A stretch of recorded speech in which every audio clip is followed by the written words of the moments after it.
আজকে আমরা আলোচনা করব fat soluble vitamin A D E K, তাদের function, dietary source, clinical manifestation of deficiency and excess of the following nutrient. তো প্রথমেই আমরা পড়ব যে জানবো ভিটামিন কাকে বলে। না, ভিটামিন হলো এক ধরনের organic compound that are essential for in the small quantities in the bodies normal growth, metabolism and function চালনা করার জন্য। The body either does not produce them in a very sufficient amount এ, কারণ সমস্ত vitamin body কিন্তু produce করতে পারে না, এবং কি হয় যে যদি বডিতে ইনসাফিসিয়েন্সি ঘটে তাহলে কিন্তু আমাদের থ্রু দ্য ডায়েটের মাধ্যমেই আমাদের সেই ভিটামিনগুলোকে ইনটেক করতে হবে বিভিন্ন ধরনের ডিজিজের হাত থেকে বাঁচার জন্য। আমরা দেখি যে যেসব ভিটামিন ওয়াটার সলিউবল আছে বা ফ্যাট সলিউবল আছে, তারা যদি বডিতে ডেফিসিয়েন্সি মাত্রায় থাকে, ডেফিসিয়েন্সি হয় সেই সব ভিটামিনের, তাহলে কি সমস্যা দেখা দেবে। না, বেসিক্যালি ভিটামিন সি কে আমরা জানি যে আমাদের ইমিউন সিস্টেম ডেভেলপ করতে সাহায্য করে, অ্যান্টিঅক্সিডেন্ট প্রপার্টি আছে, যার ফলে সর্দি, জ্বর, ঠান্ডা লাগা এই জিনিসগুলো কম হয়। আর ভিটামিন ডি কি করে না, ক্যালসিয়াম অ্যাবসর্পশনে সাহায্য করে এবং বোন হেলথকে কি করে, প্রমোট করে। এবার আমরা পড়বো অ্যান্টিভিটামিন কাকে বলে। না, antivitamin are the substance that counteract the effect of vitamins, often by blocking the absorption, metabolism and function of the vitamin, leading to deficiency even if the vitamin is the present in the diet. তাহলে anti কথার মানেই হলো যারা বাধা দেয়। তাহলে যে সকল উপাদান বা সাবস্ট্রেট ভিটামিনের কাজে বাধা দিচ্ছে, অ্যাবসর্পশন হতে দিচ্ছে না, মেটাবলিজম হতে দিচ্ছে না, বা প্রপার ফাংশনিং করতে দিচ্ছে না, তাদেরকে বলা হচ্ছে অ্যান্টিভিটামিন। একটা এক্সাম্পল আমরা দিয়ে থাকছি অ্যাভিডিন। অ্যাভিডিন হলো, আমরা জানি যে ডিমের মধ্যে থাকে, is a protein found in the র এগ হোয়াইট, ডিমের যে সাদা পোর্শনটা সেটার মধ্যে থাকে, এবং bind to biotin যেটাকে B7 আমরা বলি, and prevent its absorption leading to biotin deficiency if consumed large amount over time. ঠিক আছে, যদি আমাদের দেখা যায় যে আমরা কাঁচা ডিম খাচ্ছি, তাহলে কিন্তু এই অ্যাভিডিন উপস্থিত থাকবে এবং সে বায়োটিনে বাইন্ড হতে পারবে না এবং আমাদের বডিতে সমস্যা দেখা দেবে। Provitamin কাকে বলে না, provitamin are the substrate that can be converted by the body into active vitamin. Provitamin, pro কথার মানে হলো যেখান থেকে ভিটামিনটা তৈরি হচ্ছে, ঠিক আছে। তাহলে provitamin are substrate that can be converted by the body into active vitamin. They are precursor to vitamins and are inactive until metabolized by the body. বলেছে যে সকল সাবস্ট্রেট থেকে ভিটামিন তৈরি হচ্ছে তাদেরকে বলে প্রোভিটামিন। সেই প্রোভিটামিনের এক্সাম্পল কি না, একটা হলো বিটা ক্যারোটিন আর একটা হলো ergosterol. Beta carotene provitamin of the vitamin A that are very essential for vision and immune function, ঠিক আছে। আর আর্গেস্টেরল কি করে না, provitamin that can be converted into vitamin D2 when exposed in the UV light. তাহলে বোঝা গেল vitamin কাকে বলে, অ্যান্টিভিটামিন কাকে বলে, প্রোভিটামিন কাকে বলে। ওকে, দেন আমরা পড়বো ভাইটামিন এ। তো ভাইটামিন এ কে বেসিক্যালি দুটো নামে ডাকা হয়, একটা হলো রেটিনাল, একটা হলো ক্যারোটিনয়েডস। তো রেটিনাল বেসিক্যালি পাওয়া যায় সমস্ত অ্যানিমাল প্রোডাক্টের মধ্যে, আর ক্যারোটিনয়েডস পাওয়া যায় সমস্ত প্ল্যান্ট প্রোডাক্টের মধ্যে, ঠিক আছে। তো এই যে রেটিনল বা রেটিনাল, এরা আমাদের কিন্তু ভাইটামিন এ কে বিভিন্ন নামেই ডাকা হয়। তো সেই নামগুলো হলো রেটিনল, রেটিনাল, রেটিনয়িক অ্যাসিড, ক্যারোটিন, ঠিক আছে। এরা প্রত্যেকেই কিন্তু আমাদের ভিটামিন এরই ছদ্মনাম, ঠিক আছে। আচ্ছা, দেন আমরা পড়বো যে কি কাজ করে ভাইটামিন। না, বেসিক্যালি ভাইটামিন যেটা করে সেটা হলো building and growth of all the cells, maintain especially the skeletal system, proper tooth structure দাঁতের গঠনেও সাহায্য করে, integrity of the epithelial, that's the mucous membrane, সেটার গঠনে সাহায্য করছে, তার সাথে নর্মাল রিপ্রোডাক্টিভ ফাংশন ইন মেলের নর্মাল রিপ্রোডাক্টিভ ফাংশনটাকে পরিচালনা করে। দেন কি করে না ইমিউন রেসপন্স, বিশেষ করে টি সেল মিডিয়েটেড ইমিউন রেসপন্সকে অ্যাক্টিভ রাখে। Hemopoiesis iron deficiency type of অ্যানিমিয়াকে প্রিভেন্ট করে। আচ্ছা, দেন করে maintenance of the normal vision in the dim light, এটা very important, essential for the vision, particularly the night vision, রাত্রিবেলাতেও dim লাইটে যাতে আমরা ভালো করে দেখতে পাই, সেটাও কিন্তু ভিটামিন এর গুরুত্বপূর্ণ কাজ। এবার আমরা জানবো কোন খাবারে থাকে না। অ্যানিমাল সোর্সের মধ্যে থাকে যেগুলো মাছ, মাংস, ডিম, দুধ এদের মধ্যে থাকে। আচ্ছা, প্ল্যান্ট সোর্সের মধ্যে থাকে আমরা জানি যে প্ল্যান্ট সোর্সকে বলা হচ্ছে প্রো ভিটামিন ক্যারোটিনয়েডস। ক্যারোটিনয়েডস থেকে কি করা হচ্ছে না ভিটামিন এ আমরা পাচ্ছি, এবং ক্যারোটিনয়েডস হলো ভিটামিন এর প্রোভিটামিন, যেমন ক্যারোট, সুইট পটেটো, স্পিনাচ, কলা and other dark green leafy vegetables এর মধ্যে উপস্থিত থাকে। দেন আমরা দেখব যে ডেফিসিয়েন্সি হলে কি হচ্ছে না night blindness, impair ability to see in the low light, কম আলোতে ভালো দেখতে পাচ্ছে না মানুষ। জেরপ্থ্যালেমিয়া, এর ফলে আইগুলো ড্রাইনেস হয়ে যাচ্ছে, which can lead to corneal damage and blindness, যেখানে কর্নিয়াল ড্যামেজ হচ্ছে এবং অন্ধত্ব দেখা দিচ্ছে। ইনক্রিজ সাসেপ্টেবিলিটি টু ইনফেকশন, কারণ due to impaired immune function হওয়ার ফলে ইনক্রিজ সাসেপ্টেবিলিটি, আমাদের ইনফেকশনের চান্স বেড়ে যাচ্ছে। Skin issues, dry and rough skin, স্কিনটা শুকিয়ে যাচ্ছে, খসখসে হয়ে যাচ্ছে। এক্সেস হলে কি হবে না হাইপার ভাইটামিনোসিস এ, না কিছু কিছু symptoms nausea, headache, dizziness, blurred vision and severe cases and liver damage পর্যন্ত হতে পারে। Teratogenic effect, high doses during pregnancy can causes, দেখা দেয় বার্থ ডিফেক্ট, অনেক সময় শিশু কিন্তু অনেক রকম জেনেটিক্যালি অনেক সমস্যা নিয়ে বার্থ ডিফেক্ট নিয়ে জন্মায়, তাদেরকে বলে টেরাটোজেনিক এফেক্ট। কিছু স্কিন ডিজিজ হয় যেমন dry, peeling skin, hair loss, এগুলো ভিটামিন এর এক্সেস ইনটেক যদি করা হয় তাহলে এই ধরনের সমস্যা দেখা দেয়। দেন আমরা পড়বো ভাইটামিন ডি। ভাইটামিন ডি কে সানশাইন ভিটামিন বলে, কারণ সূর্যের আলোতে এই ভিটামিনটা সব থেকে বেশি থাকে, তাই না? তো ভাইটামিন ডি অ্যাকচুয়ালি দু রকম, classified in the two types, D2 and D3। এই D2 কে বলা হয় অ্যাক্টিভেটেড আর্গোস্টেরল বা ক্যালসিফেরল, আর D3 কে বলা হয় অ্যাক্টিভেটেড 7D হাইড্রোকোলেস্টেরল অর কোলে ক্যালসিফেরল।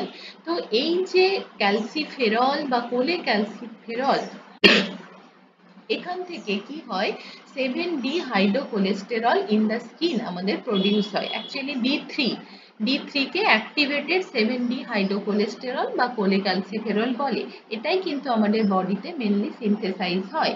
তাহলে ভিটামিন ডি এর প্রোভিটামিনের নাম কি?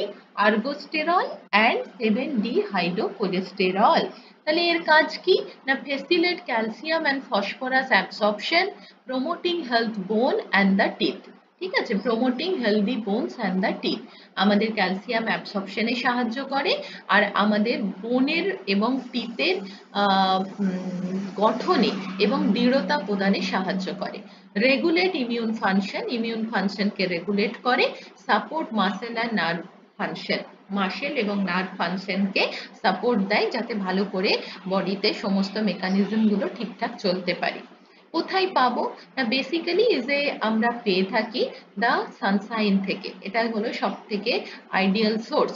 ঠিক আছে, এছাড়া আমরা পাই কিছু খাবার থেকে অ্যানিমাল সোর্স, যেমন fatty fish, salmon, mackerel, halibut, cod, এইসব মাছের কড লিভার অয়েল থেকে পাই। Egg, yolk, fortified dairy product and fortified cereals, এখান থেকেও আমরা পেয়ে থাকি। দেন হলো ডেফিসিয়েন্সি হলে কি হবে না রিকেট ইন চিলড্রেনদের ক্ষেত্রে কি হয় যে সফট উইক বোন লিডিং টু স্কেলিটাল ডিফর্মিটিস, চিলড্রেনদের ক্ষেত্রে বোনগুলো উইক হয়ে যায় এবং স্কেলিটাল ডিফর্মিটিস দেখা দেয়। অস্টিওম্যালেসিয়া হলে কি হবে না বোন পেন প্রচন্ড অ্যাডাল্টদের ক্ষেত্রে দেখা দেয়, বোন পেন হয় অ্যান্ড মাসেল উইকনেস দেখা দেয় due to softening of the bone, বোনগুলো কি হয় সফট হয়ে যায়। Increase risk of the osteoporosis, আস্তে আস্তে inadequate intake of the vitamin D can lead to poor bone mineralization, তখন কি হয় বোনগুলোর পুয়ার বোন মিনারেলাইজেশন হয়। Weakened immune function, greater susceptibility to infection, এর ফলে কি হয় আমাদের ইমিউনিটি পাওয়ার কমে, যে কোনো টাইপের ইনফেকশনে আমরা সহজেই আক্রান্ত হয়ে যাই। দেন আমরা পড়বো বেশি খেলে কি হয়, excess intake of the vitamin D, people can suffer from the hypercalcaemia. Basically, elevated calcium level leading to nausea, vomiting, kidney stone, and calcification of soft tissues. Calcification হলে কি হচ্ছে না ব্লাড ভেসেল এবং কিডনির মধ্যে কি হচ্ছে এরা জমা হচ্ছে। Bone pain, high level of vitamin D can cause calcium deposit in the bone, বলেছে বেশি যদি খাই আমাদের বোনের ভেতর কি হবে ক্যালসিয়াম ডিপোজিশন হবে, যেখান থেকেও প্রচুর পেন বা ব্যথা তৈরি হয়। Kidney damage, chronic access of can lead two kidney dysfunction, প্রচুর যদি ভিটামিন ডি খাই তাহলে কি হবে কিডনি ড্যামেজ হতে শুরু করবে, কিডনি প্রপার কাজ করবে না। কারণ কিডনি মেন কি কাজ করে না কিডনি আমাদের এক্সক্রিট করে দেয় আমাদের যে নাইট্রোজেন সাবস্টেন্স বডিতে যে তৈরি হচ্ছে সেটাকে এক্সক্রিশন করে, তো সেই কাজেও কিন্তু কি করবে কিডনিতে বাধা দেবে, সঠিকভাবে কিডনি সেই কাজটা করতে পারবে না। ঠিক আছে, দেন আমরা পড়বো যে এছাড়া ভিটামিন ডি এর অভাবে আর কি কি সমস্যা হয়, আমরা ফার্স্টেই পড়েছি যে রিকেট হয় কাদের হয় না চিলড্রেনদের, অস্টিওম্যালেসিয়া কাদের হয় না ইন অ্যাডাল্টদের, ইনক্রিজ রিস্ক অফ অস্টিওপোরোসিস, এই অস্টিওম্যালেসিয়া দিনের পর দিন যত সময় এগোতে থাকে আস্তে আস্তে হাড়ের মধ্যে ছিদ্র দেখা দেয়, পোর মানে অ্যাকচুয়ালি ছিদ্র, সেই ছিদ্র দেখা দেয় এবং হাড়গুলো কি হয় খুব ভঙ্গুর হয়ে যায়, এটাকে বলে অস্টিওপোরোসিস। আর ইমিউন ফাংশনটা কি হয় আমাদের খুব উইক হয়ে যায়। ঠিক আছে, এছাড়া আরেকটা হয় পিজিয়ান ব্রেস্ট, ঠিক আছে আমাদের যে রিবস আছে পাঁজর আছে সেই হাড়গুলো পায়রার মতো খানিকটা হয়ে যায়, যেটাকে আমরা হ্যারিসন সালকাস বলে থাকি। চেস্টের যে রিব যে ডায়াফ্রাম সেটা কিন্তু অনেক সময় কি হয়ে যায় যে বেঁকে যায়, যেহেতু ভিটামিন ডি প্রপার নেই হাড়ের গঠনটা ঠিকঠাক থাকে না, এটাকে দেখতে অনেক সময় পিজিয়ান ব্রেস্টের মতো লাগে। ঠিক আছে, এছাড়া আর যেটা হয় সেটা হলো যদি এক্সেস খাই কিছু কিছু সিমটমস দেখা দেয়, যেমন হয় headache, weakness, nausea, vomiting, constipation, polyurea, polydipsia, এই ধরনের সিমটমস দেখা দেয়। এছাড়া কিছু গ্যাস্ট্রোইন্টেস্টিনাল ট্রাবেলও আছে, মেন্টাল ডিসঅর্ডারও দেখা দেয়, এগুলো কিন্তু ইনফ্যান্ট আর চিলড্রেনদের মধ্যে হয়ে থাকে। এই গেল ভিটামিন ডি এর সম্পর্কে তোমাদের জন্য ধারণা। দেন গেল ভাইটামিন ই, ভাইটামিন ই কে আমরা কি বলি, এটা ভীষণ ভীষণ ইম্পর্টেন্ট, ভাইটামিন ই কে আমরা বলি টোকোফেরল, টোকোফেরল বলি, আর এই ভিটামিনের আরেকটা নাম আছে অ্যান্টি স্টেরিলিটি ভিটামিন। এই ভিটামিন বেসিক্যালি পাওয়া যায় ভেজিটেবল অয়েল থেকে। ঠিক আছে, তো এর কাজ কি না এর কাজ হলো আমাদের বডিতে act as a antioxidant protecting cell from the damage বা দ্য ফ্রি রেডিক্যালস, সমস্ত ফ্রি রেডিক্যালস এর হাত থেকে বডিকে বাঁচানো, সাপোর্ট ইমিউন সিস্টেম, ইমিউন সিস্টেমকে সাপোর্ট দেওয়া, aids in the maintenance of skin and eye health, আমাদের স্কিনের এবং আই হেলথে সাহায্য করা, play a role in the formation of red blood cell, red blood সেলের ফরমেশনে সাহায্য করা। ডায়েটারি সোর্স, প্ল্যান্ট সোর্স কারা, সানফ্লাওয়ার, সানফ্লাওয়ার, তারপর অলিভ অয়েল, হুইট জাম অয়েল, এরা কিন্তু কোকোনাট অয়েল, এই ধরনের যেসব খাবার আছে সেখান থেকে সব থেকে বেশি পায়। আর কি আছে নাটস এবং সিডস, যেমন আলমন্ড, সানফ্লাওয়ার সিডস, হ্যাজালনাট এদের মধ্যে থাকে, green leafy vegetable, spinach, broccoli এদের মধ্যে থাকে, fortified serials, serials breakfast serials and foods, যেমন আমরা কর্নফ্লেক্স, এগুলোর মধ্যে আজকাল অনেক সময় ভিটামিন ই কে ইনক্লুড করা হচ্ছে এবং তারাও কিন্তু প্রেজেন্ট থাকে। দেন আমরা দেখছি যে ডেফিসিয়েন্সি হলে কি হয় না, nerve and muscle damage leading to weakness, coordination problem and the balance tissue. আমাদের বডি ইমব্যালেন্স হয়ে যায়, ঠিকঠাক মতো নার্ভ এবং মাসেল যদি কাজ না করে। Hemolytic anemia specially in the premature infant due to fragility of red blood cell. Red blood সেলের মধ্যে কি হয় না, আমাদের হিমোলাইটিক অ্যানিমিয়া হতে পারে, কারণ কিনা যে প্রিম্যাচুয়ার ইনফ্যান্ট, স্পেশালি যাদের সময়ের আগে যেসব বাচ্চা জন্মগ্রহণ করে তাদের মধ্যে রেড ব্লাড সেলগুলো কিন্তু ঠিকঠাক মতো ফর্মেশন হয় না। Impaired immune response, increase susceptibility to infection. সবার ক্ষেত্রেই মোটামুটি ভিটামিনের ডেফিসিয়েন্সি হলে ইনফেকশনের চান্স বেড়ে যায়। এক্সেস হলে কি হবে না, increase bleeding risk. Excessive vitamin E can interfere with vitamin K and reduce blood clotting. Blood clotting করতে অনেক সময় সমস্যা করে। এছাড়া নশিয়া, ভমিটিং, ফ্যাটিগ এই ধরনের সমস্যা দেখা দেয়। Increased risk of hemorrhagic stroke. High doses may increase the risk of bleeding in the brain. যদি বেশি পরিমাণে খাই তাহলে ব্রেনের ভেতরে কিন্তু ব্লিডিং হতে পারে, ব্রেনের নার্ভ ড্যামেজ হয়ে যেয়ে কি হতে পারে, আমাদের শারীরিক সমস্যা দেখা দিতে পারে। এছাড়া যেটা আমরা দেখেছি সেটা হলো আরো কিছু এক্সেস যদি আমরা ইনটেক করি তাহলে আমাদের কি হয়, সিরাম থাইরয়েড হরমোনের মাত্রাও কিন্তু কমতে থাকে। দেন আমরা পড়বো ভাইটামিন কে। ভাইটামিন কে কে অনেকগুলো নামে ডাকে, K1, K2, K3। K1 কে বলা হয় ফাইলোকুইনন, K2 কে বলে মেনাকুইনন, K3 কে বলা হয় মিনাডায়ন। তো basically K1, K2 natural source আর K3 হলো সিনথেসাইজ ফ্রম। তো K1 ভিটামিন কে যে কাজটা মেনলি করে ব্লাড ক্লটিং, ঠিক আছে, ব্লাড ক্লটিং এ হেল্প করে। আর কি করে না, support bone health by adding the regulation of the calcium. ক্যালসিয়ামকে রেগুলেট করতে সাহায্য করে। কোথায় পাওয়া যায়? গ্রিন লিভি ভেজিটেবল, স্পিনাচ, কলা, ব্রোকলি এতে পাওয়া যায়। Other source soybean, fermented food, natto and some vegetables oil. Some vegetables অয়েলেও পাওয়া যায় এবং কিছু ফার্মেন্টেড ফুডেও পাওয়া যায়। দেন হলো ডেফিসিয়েন্সি হলে কি হবে না, ইনক্রিজ ব্লিডিং অ্যান্ড দ্য হবে, প্রচুর পরিমাণে ব্লিডিং হবে, যার ফলে কি হবে, ব্লিডিংটা বন্ধ হবে না, অনেক ব্লাড বেরিয়ে যাবে, এর ফলে মানুষ কিন্তু অ্যানিমিক হওয়ার চান্স থাকে। Hemorrhagic disease in newborn, low vitamin K level at birth. জন্মের সময় যদি ভিটামিন কে কম থাকে তাহলে কিন্তু ক্যান লিড টু ব্লিডিং, অনেকক্ষণ ধরে ব্লিডিং হবে এবং যার ফলে বাচ্চাটি অ্যানিমিক হওয়ার চান্স থাকবে। Osteoporosis, chronic deficiency may contribute the weakened bone and the fracture. Then excess.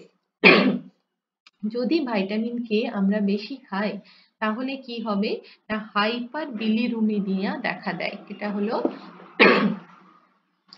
খুবই মানে টক্সিসিটি হয়ে গেলে এক্সেস খেলে দেখা দেয় হাইপার বিলিরুবিনিমিয়া।